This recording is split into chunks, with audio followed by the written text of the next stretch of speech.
अच्छा साथियों, हम पासी समाज मिशन गायक आजमगढ़ की धरती से जो पासियों का छिपा हुआ इतिहास है, आज बिहार राज्य के एक राजा की कहानी बता रहे हैं। लेकिन 4 लाइन भूमिका के अंदर का नाम बा, कैसे मास्टर?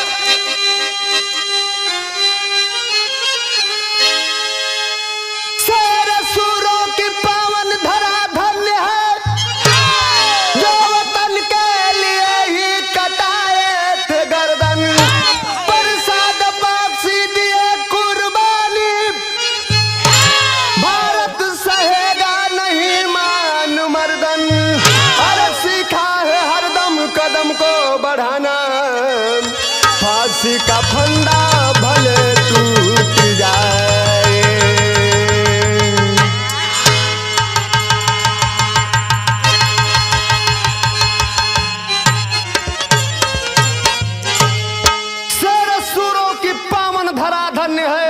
जो वतन के लिए ही कटाए हैं गर्दन, प्रसाद पासी थे राजा दिए कुर्बानी, भारत सहेगा नहीं मान मर्दन। यही जाने को गजल के अंदाज लगल मास्टर, कैसे?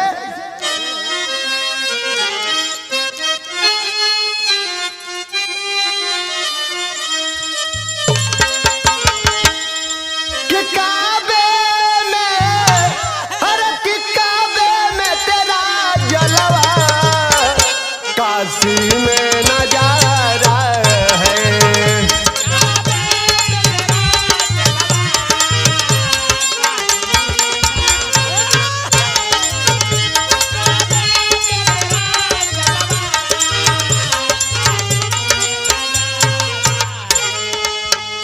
अरे काबे में तेरा जलवा, काशी में नजारा है, ये भी हमें प्यारा है, वो भी हमें प्यारा है।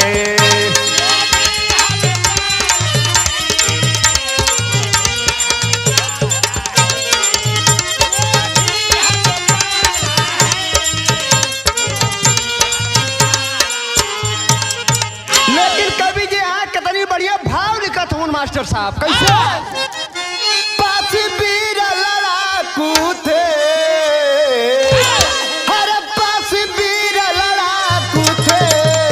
इतिहास बताता है।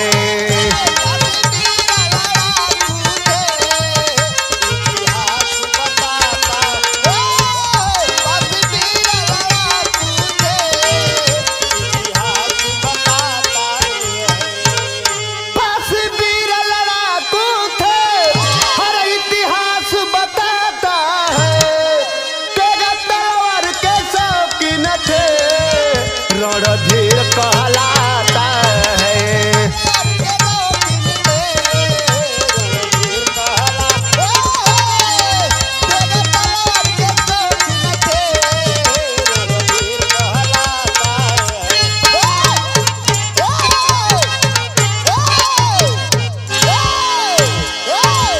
भूमिका और गजल के अंदर से यही जैसे कहानी का शुरुआत भइल मास्टर, कैसे?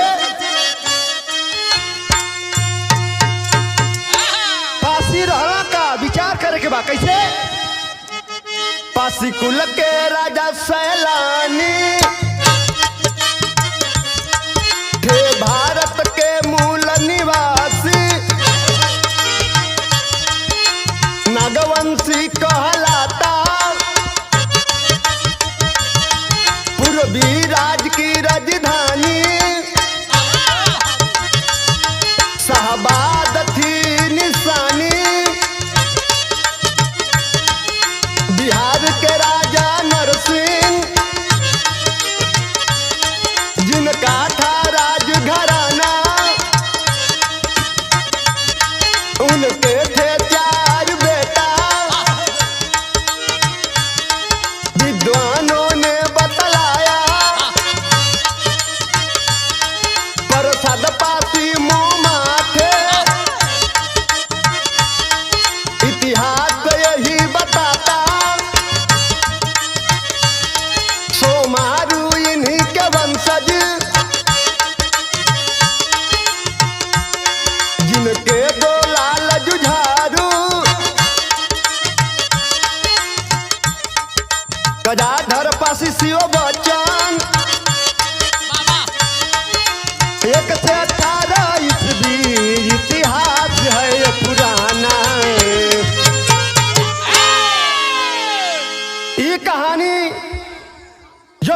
राज्य के यारा जिले से मिलती है। सन 1 ईस्वी से 18 ईस्वी के लगभग यही यारा जिला पूर्वी राज्य की राजधानी शाहाबाद हुआ करता था।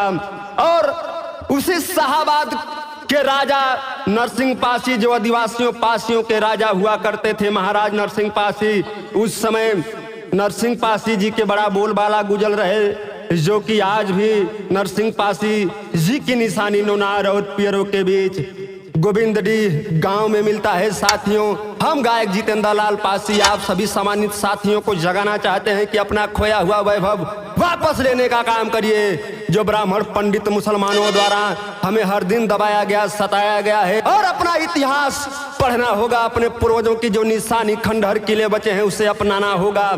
तो आप लोग तैयार हो जाइए, कमर कस लीजिए और अपना अपना इतिहास, अपने अपने महापुरुषों का इतिहास खोजने का काम करिए। और हम आप सभी सम्मानित साथियों से और दिनेश पासी जी बड़े ही जोखिम के साथ इस कहानी को बताते हैं, क्योंकि दिनेश पासी के ऊपर भी खतरा हो सकता है। ब्राह्मण और ठाकुर पंडितों ने हमारे पासी समाज के राजाओं के साथ क्या क्या किया, और उस समय नरसिंह पासी के बड़ा बोलबाला रहल। कैसे?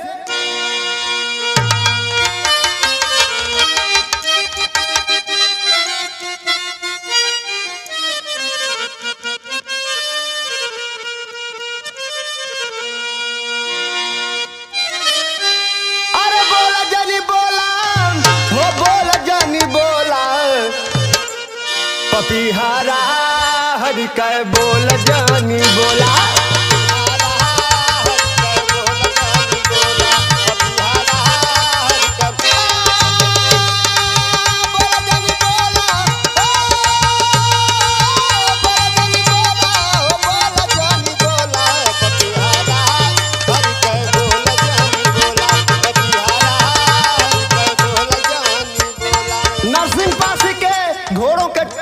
दुश्मन डरा करते थे जब महाराज नरसिंह पासी चलते थे। ऐ पासी समाज के साथी कहाँ सोए हो, अपना खोया हुआ वैभव वापस लो। भावा कैसे? हर इतिहास पढ़ा बिरवा, हो इतिहास पढ़ा बिरवा, नरसिंह पासी रहले आरा के सिरवा।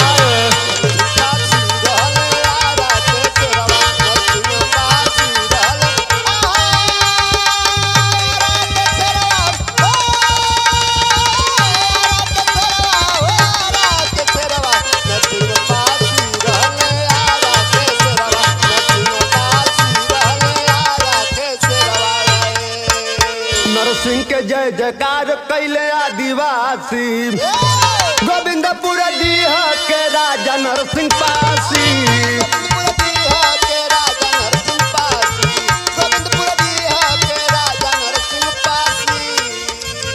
हर घोड़वन के टाप गुजे दहले ही अरवा, नरसिंह पासी रहले आरा के सेरवा।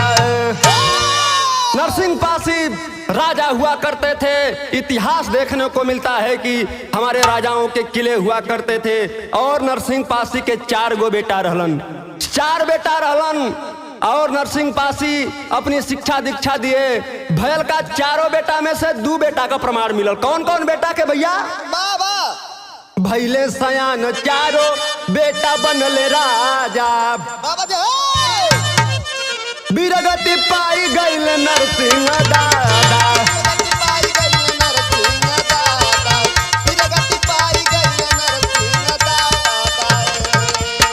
केहू के आगे ऊ झुकावले ना सिरवा, नरसिंह पासी रहले आरा के सिरवा।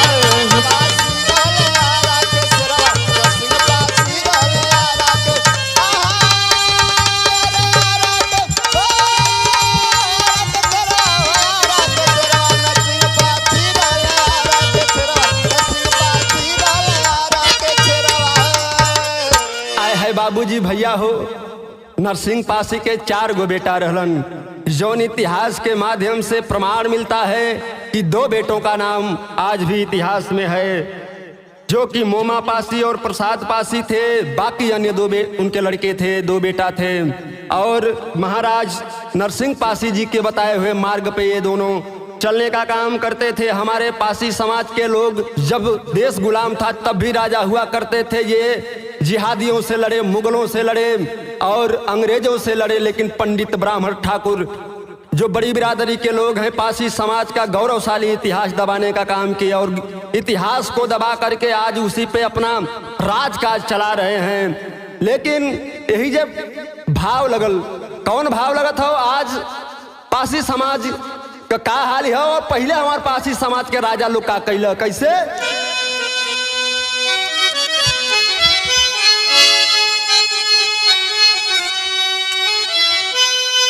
यहाँ तक के लाइन बा मास्टर, अरे सास मारे तनवा, हई ननदियो मारे तनवा, रे तनवा, हई हो मारे ना, हई हो मारे ना, तो हमारे आगे कभी तीन रे तनवा, हई हो मारे ना, आगे कभी तीन रे तनवा, हई हो मारे ना, हमारे आगे कभी तीन रे तनवा, हई हो मारे ना, तनवा, हई हो मारे ना।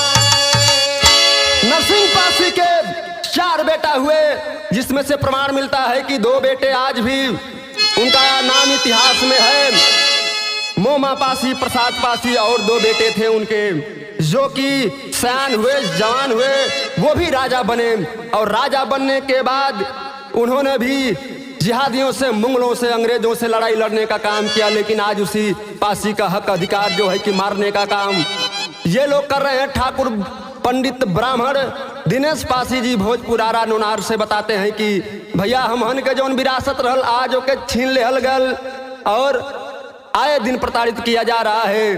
ये लिए सबके जागे के होई पासी कबीर जितना राजा महाराजा रहन लड़ाई लड़ल रहन। ये भैया कैसे? अरे मोमा पासी, प्रसाद पासी, काइला एला नवा मनवा, पागल भइले ना, मनवा पागल भइले ना, करे जंगे मोया दनवा, मनवा पागल भइले ना,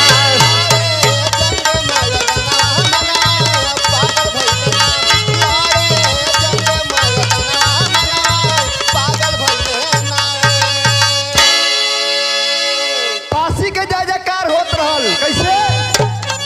मुगल जिहादी सब भइले लाचार हो, मुगल जिहादी सब भइले लाचार हो, मुगल जिहादी सब भइले लाचार हो, वीरवन के लहरल जबरण में तलवार हो, वीरवन के लहरल जबरण में तलवार हो, वीरवन के लहरल जबरण में तलवार हो। कुछ दिन के बाद वही मोमा पासी, प्रसाद पासी दोनों जवान देश के लिए शहीद होते हैं, अपने आन बान स्वाभिमान के लिए शहीद होते हैं, मुगलों से लड़ने का काम किए। आज उनका इतिहास मिलता है, प्रमाण मिलता है, हर आरा जिला के दस्तावेजों में लिखा हुआ है। कैसे? अरे कुछ दिन बाद शहीद भइले, पारसद वीरा नवा मनवा, पागल भइले ना,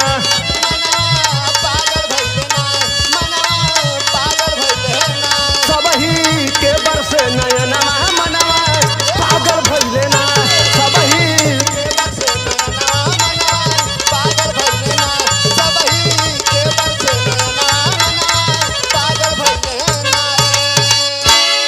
कुछ दिन के बाद जब मोमा पासी और प्रसाद पासी शहीद होते हैं, यही पासी जो मुगलों से लड़े, जिहादियों से लड़े, ना कभी झुके, अंग्रेजों को भी झुकाने का काम किए और जब देश गुलाम था तब भी ये पासी आजाद था। आज उन्हीं पासियों का इतिहास छिपाया गया है, इतिहास के पन्नों से मिटाया गया है। उसी समय इतिहास खोजने के बाद पता चलता है कि मोमा पासी और प्रसाद पासी के वंशज सोमारू पासी भी राजा हुआ करते थे। ये इतिहास 7 ईस्वी से लेकर 18 ईस्वी का बता रहा हूँ। पूर्वी राज अवध की राजधानी शाहाबाद हुआ करती थी और वहीं के राजा उन्हीं के वंशज नरसिंह पासी, मोमा पासी, प्रसाद पासी के वंशज सोमारू पासी हुआ करते थे। साथियों, इतिहास गवाही देता है कि नरसिंह पासी शाहाबाद के राजा हुआ करते थे, जो आज उसी शाहाबाद को बदलकर आरा जिला बना दिया गया है। वही मोमा पासी और प्रसाद पासी के वंशज सोमारू पासी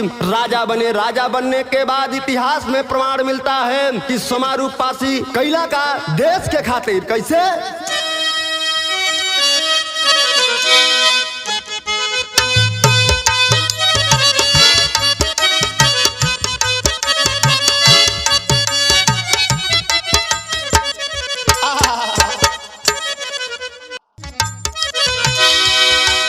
जवन देशवा के खातिर पासी शहीद भइला, पासी शहीद भइला, उनकर मिटल बा इतिहास जी।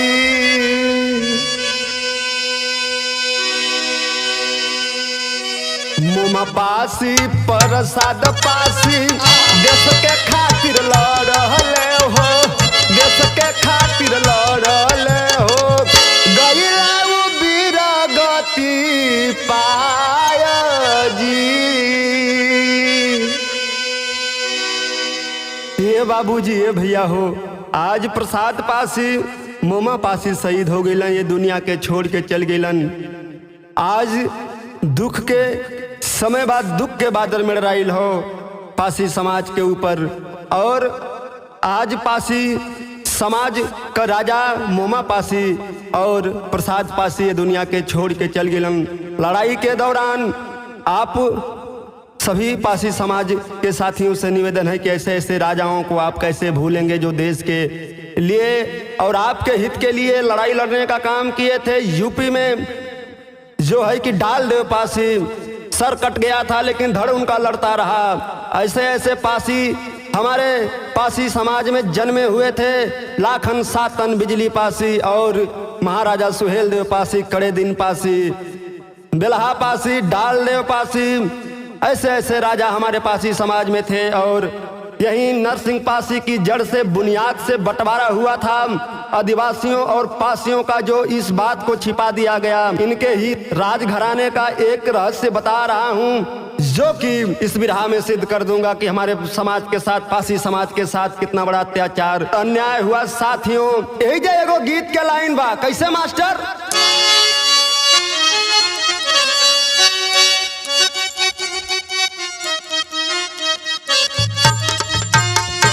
गीत के लाइन बा कैसे? पियावा अरे पियावा मिलल बला मुंगवा देख के सपनवा रे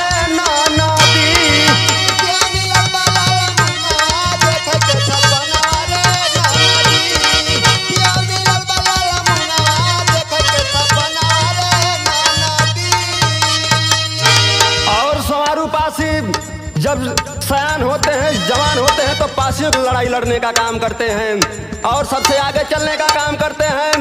हमारे वीर जवान बहादुर हुआ करते थे राजा। कहना बा भाव में कैसे मास्टर? सोमारू पासी रहले ना जवाना, पासी कलला नवाए भैया।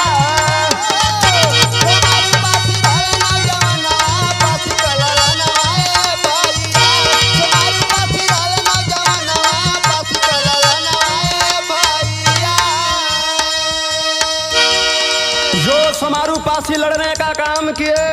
बता देना चाहता हूं कि सोमारू पासी जो कि नरसिंह पासी, मोमा पासी, प्रसाद पासी के वंशज थे और आज ये ब्राह्मण, पंडित और मुसलमान इनके चार बाप बता रहे हैं। आप लोग विचार करिए कि नरसिंह पासी, प्रसाद पासी, मोमा पासी के वंशज सोमारू पासी हुआ करते थे और हैं, तो कैसे इनके चार बाप हो गए? एक लड़के का एक ही बाप हुआ करता है। ये ब्राह्मण और मुसलमान पासी समाज के राजाओं का इतिहास दबाने का काम कर रहे हैं और अपना राज कर रहे हैं। और मैं आप सभी को बता देना चाहता हूं कि हमें और आपको विचार करना होगा, इस लड़ाई को लड़ना होगा दिनेश पासी जी के साथ। और मैं आपको बता देना चाहता हूं कि इन मनुवादियों ने, मुसलमान पंडित ठाकुरों ने हमारे साथ क्या क्या किया था। आप जानकारी लीजिए इस विरह के माध्यम से कहना चाहता हूं। कैसे भैया? एक बेटा के एक बाप जाने सारी दुनिया, जाने सारी दुनिया हो, जाने सारी दुनिया, जाने सारी दुनिया हो, जाने सारी दुनिया।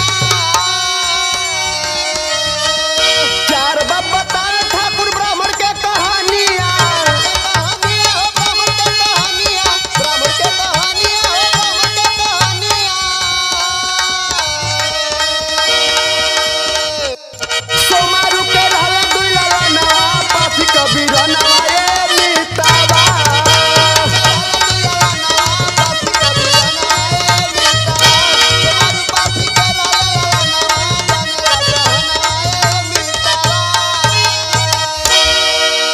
एविडेंस और प्रूफ मिलता है, प्रमाण मिलता है। मैं इस विरह में प्रमाण के साथ आपको बता रहा हूं कि नरसिंह पासी और प्रसाद पासी, मोमा पासी के वंशज नरसिंह पासी हुआ करते थे, सोमारू पासी हुआ करते थे। और इनके आज 4 बाप बता रहे हैं ये मुसलमान पंडित और ठाकुर। तो हमें और आपको विचार करना होगा, अपनी लड़ाई खुद लड़ना होगा। और मैं आप सभी को बता देता हूं कि नरसिंह पासी जी के जड़े से पासियों का बंटवारा हुआ और आदिवासियों और पासियों के राजा हुआ करते थे। हमारे पासी समाज के जो पूर्वज थे, पुराने लोग थे, नरसिंह पासी थे और मोमा पासी, प्रसाद पासी, सोमारू पासी थे। आज इन्हीं पासियों को जो है कि दबाया जा रहा है, इतिहास और खंडहर और किले को तोड़ा जा रहा है। मैं आप सभी साथियों को बता देना चाहता हूं, सोमारू पासी जी के 2 लड़के हुए। एक लड़के का नाम गजाधर पासी, दूसरे लड़के का नाम शिवचन पासी हुआ करता था। और गजाधर पासी, शिवचन पासी जी जो थे, ये दोनों भाई सोमारू पासी के लड़के थे। और इसी सोमारू पासी जी का इतिहास छिपा करके आरा जिला में आज वर्तमान में राजनीति हो रही है। लोगों द्वारा पूरे भारत में फैले हुए चौधरी जो लिखते हैं, पासी समाज के लोग, पासवान लिखते हैं, उनसे मेरा निवेदन है कि आप लोग अपना इतिहास खोजने के लिए सबसे आगे चलने का काम कीजिए। दिनेश पासी जी के साथ नुनार भोजपुर के रहने वाले बड़े भैया हैं, जिनके ऊपर जान माल का भी खतरा हो सकता है, क्योंकि इन्होंने जो छिपा हुआ इतिहास था, पुराने से पुराने इतिहास को उजागर करने का काम कर रहे हैं। इसलिए मेरा कहना है, क्या भैया,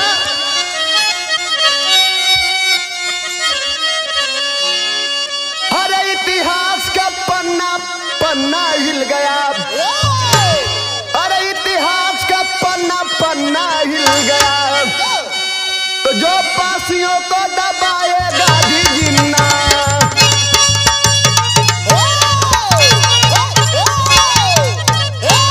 इतिहास का पन्ना पन्ना हिल गया। जो पासियों को दबाए गांधी जिन्ना, इतिहास का पन्ना पन्ना हिल गया। हमें और आपको विचार करना होगा, पासी समाज को जागना होगा और जाग करके अपना खोया हुआ वैभव वापस लाना होगा। आज दिनेश पासी जी कहते हैं, लेकिन एजा को गीत लग गई। एक बार लालू जी अपने धर्म पत्नी राबड़ी देवी के समझावत हुन, का समझावत हुन मास्टर, गीत का लाइन लगल, अरे चालू हो जाइबू ना ये गोरिया, चालू हो जाइबू ना,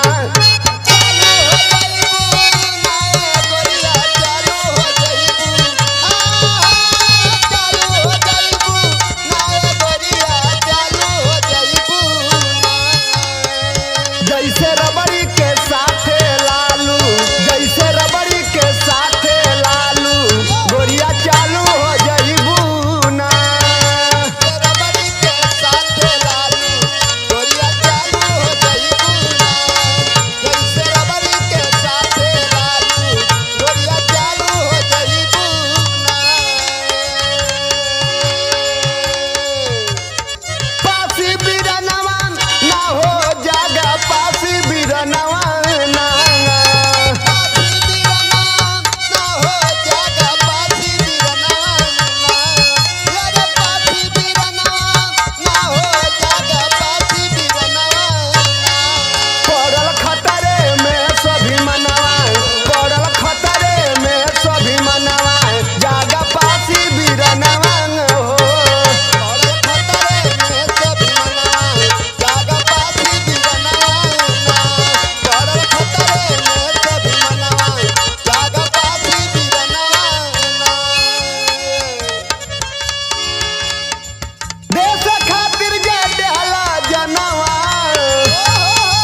नहीं तो कल निकलेगा, बंजर से भी जल निकलेगा, मेहनत का प्रतिफल निकलेगा। साथियों, आप लोगों को जागना होगा और अपना इतिहास खोजना होगा।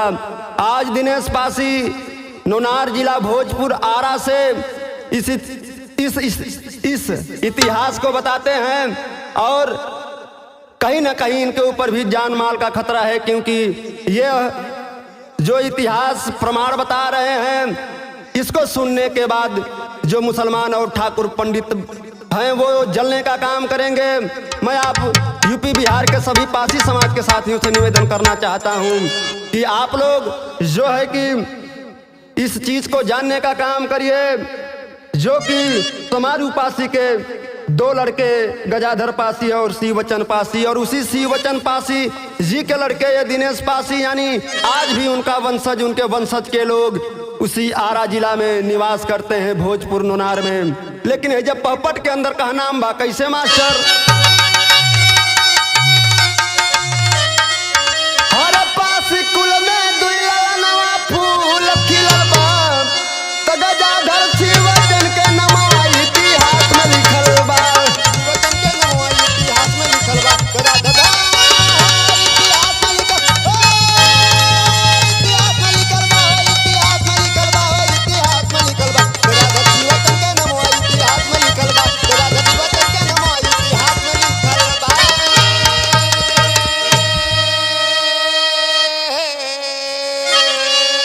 गजाधर पासी शिववचन पासी रहले सोमारू के बेटा हो, आदिवासी पासी के रहले ई दोनों भाई चहेता हो।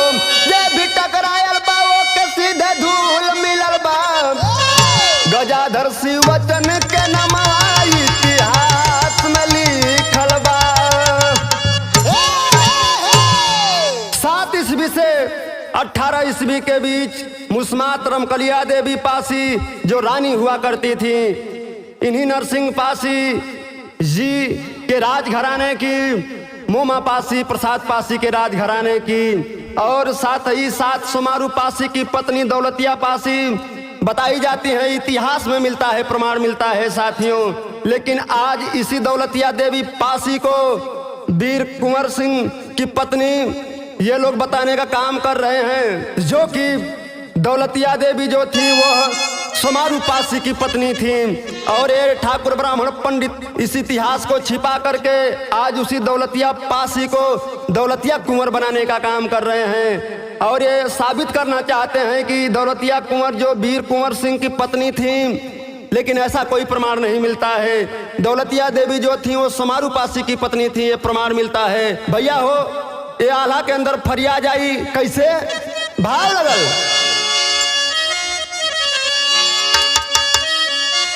मुसमत रमकलिया देवी पासी रानी रहली भैया।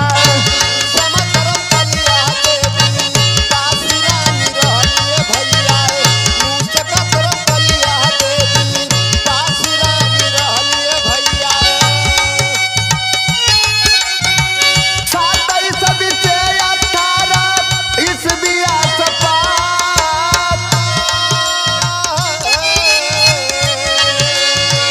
आज भी इतिहास में ही परम नाम बाटे भैया। ठाकुर मुसलमान दिहले भेदवा हो छिपाए।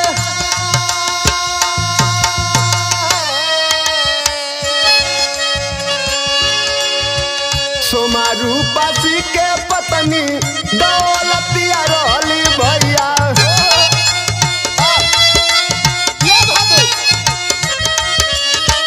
ई बाटे ऐलान गरजे पूरा इतिहास।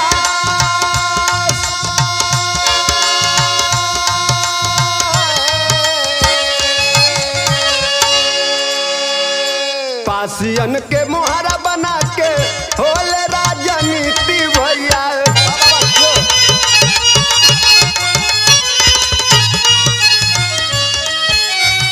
दौलतिया पासी के बनावे दौलतिया कुंवर।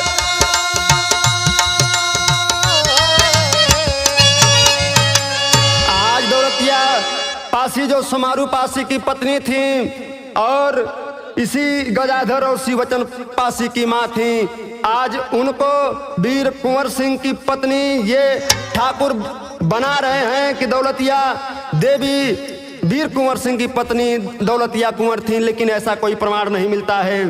दौलतिया देवी पासी थी, सोमारू पासी की पत्नी थी और गजाधर पासी और शिवचन पासी की माँ थी। साथियों, हमें और आपको जागना होगा, अपना इतिहास खोजना होगा। मैं आप सबको बता देना चाहता हूं, लेकिन ये जो सदर आला के अंदर भाव लगल मास्टर कैसे।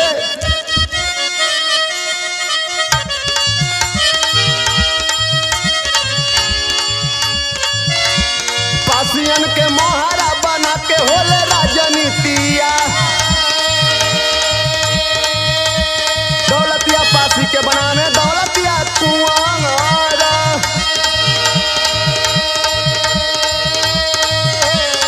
जवन की रहली सोमारू के ही पत्नी,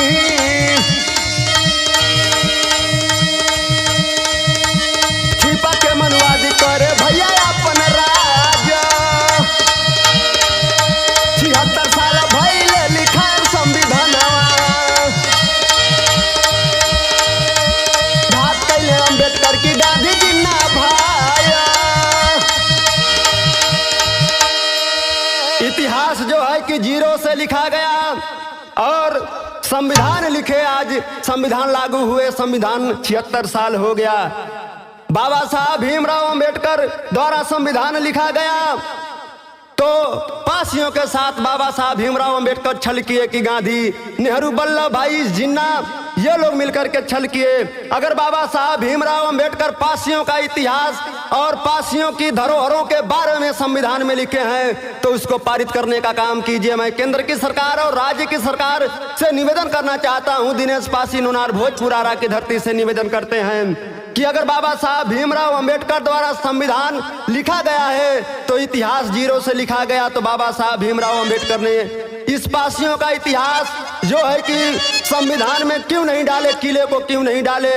और साथ ही साथ इस पासियों को जरायम पेशा एक्ट द्वारा जब बांधा गया था उस वक्त बाबा साहब भीमराव अंबेडकर ने पासियों के साथ साथ 200 अन्य 4 जातियों पे जरायम पेशा क्राइमल टाइबस एक्ट लगा हुआ था। तो इसकी लड़ाई बाबा साहब भीमराव अंबेडकर क्यों नहीं लड़े और संविधान लिखे तो संविधान में पासियों का जिक्र क्यों नहीं हुआ। पासी समाज को बताने का काम करिए कि उनका खोया हुआ वैभव, उनकी निशानी कहां कहां पे है। और आज दिनेश पासी जी नुनार भोजपुर आरा की धरती से बताते हैं इस सारी चीजों को जो कि मुसलमान पंडित ठाकुर द्वारा दबा कर रखा गया है। अय पासी समाज के साथी और वहीं नरसिंह पासी जी के यहाँ से शाहबाद से लाखन पासी, सातन पासी, बिजली पासी सभी राजाओं का बंटवारा हुआ। सुहेल देव पासी का बंटवारा हुआ जो कि अवध राज की राजधानी शाहबाद हुआ करती थी। और जब ये प्रांत राज्य बांटा गया यूपी से बिहार तो कुछ राजा बिहार के पाए गए, कुछ राजा यूपी के पाए गए, जो कि इनका प्रमाण मिलता है हर जगह इतिहास में देखने को मिलता है। माता वीरांगना उदा देवी पासी 36 अंग्रेजों को पीपल पेड़ के ऊपर चढ़ करके मारने का काम की थी, जो कि उनको सेनानी लिस्ट में नाम नहीं है और हमारे पूर्वजों का नाम सेनानी लिस्टों में क्यों नहीं डाला गया है। लेकिन एजम आखिरी लाइन के अंदर का नाम बा भैया कैसे।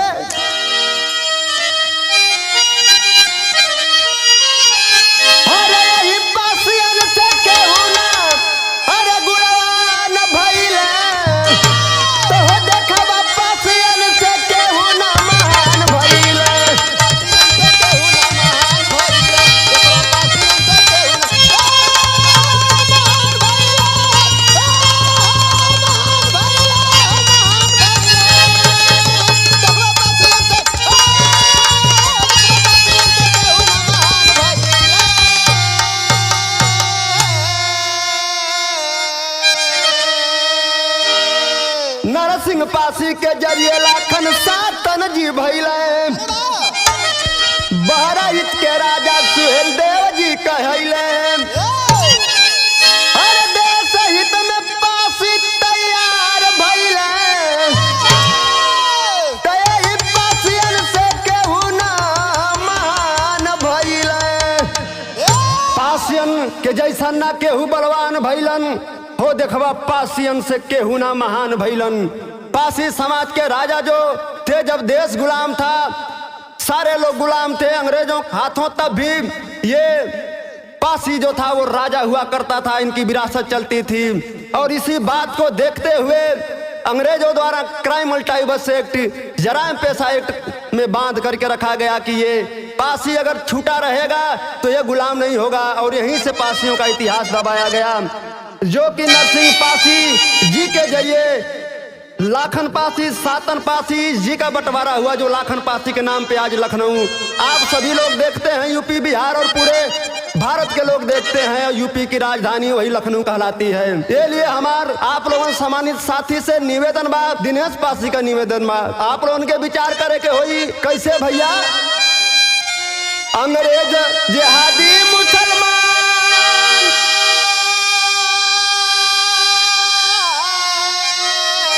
को दिए थे सजा,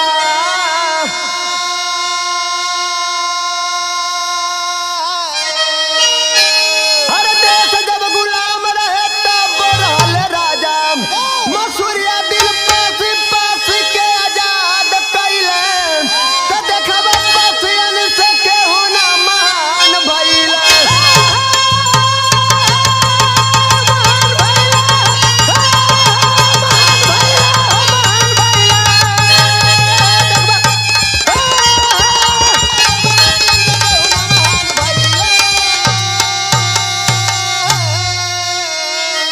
इसलिए मैं पासी समाज मिशन गायक जितना लाल पासी आजमगढ़ की धरती से, जो भी यूपी और बिहार में पासी रहते हैं, पूरे भारत में पासी रहते हैं, उनसे निवेदन है कि आप लोग जो अपने नाम के आगे अलग अलग टाइटल चौधरी, पासवान, सरोज लिखने का काम कर रहे हैं, वर्मा लिखने का काम कर रहे हैं, तो आप लोग अपने नाम के आगे पासी लिखने का काम करिए, टाइटल अपना पासी लिखिए। और जो सारे संगठन यूपी और बिहार में चल रहे हैं, सारे संगठन के राष्ट्रीय अध्यक्षों से मेरा निवेदन है कि आप लोग एक हो जाइए, एक मंच पे आ जाइए। और बड़े भैया दिनेश पासी नोनार भोजपुर आरा की धरती के रहने वाले हैं, जो कि भाई का साथ दीजिए और अपना खोया हुआ वैभव वापस लाने का काम करिए। हम तब भी राजा थे, आज भी राजा होते अगर हमारा इतिहास दबाया नहीं गया होता।